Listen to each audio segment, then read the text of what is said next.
अस्सलाम वालेकुम नाजरीन, उम्मीद करती हूँ कि आप सब खैरियत से होंगे।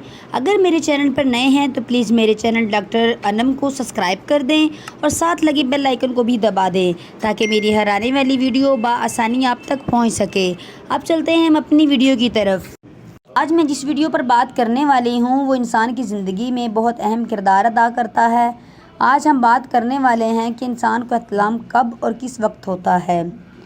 जब इंसान बालिग होता है तो इनमें जिस्मानी और जज्बाती तब्दीलियाँ रोनुमा होती हैं, और जब वो इस उम्र को पहुंचता है तो इसको इस टाइम इज़ा सेल और काम के लिए तैयार हो जाता है, और गदूदों में बनने वाली मनी का जज़ू जिस्म में जज़ब हो जाता है, और जो वाफिर मिकदार में मनी जिस्म की थैलियों में नहीं समा सकती वो खारिज होकर बाहर आ जाती है।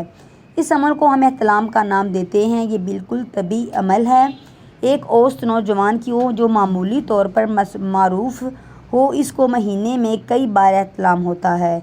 इसमें परेशानी वाली कोई बात नहीं।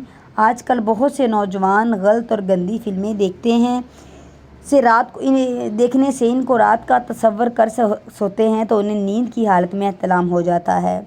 हर इंसान को महीने में 2 से 3 बार एहतलाम का होना ज़रूरी है। इससे इंसान तंदुरुस्त और तवाना रहता है। अगर किसी इंसान को एहतलाम नहीं होता तो वो किसी बीमारी में मुब्तला है, उसे अपना इलाज करवाना चाहिए। और ये इन सब लोगों के लिए है जिनको अभी शादी नहीं हुई, और शादीशुदा इंसान को एहतलाम कभी कभार होता है। अगर आपको मेरी ये वीडियो अच्छी लगी हो तो प्लीज़ लाइक और सब्सक्राइब कर दें ताकि मेरी हर आने वाली वीडियो आप तक बआसानी पहुंच सके।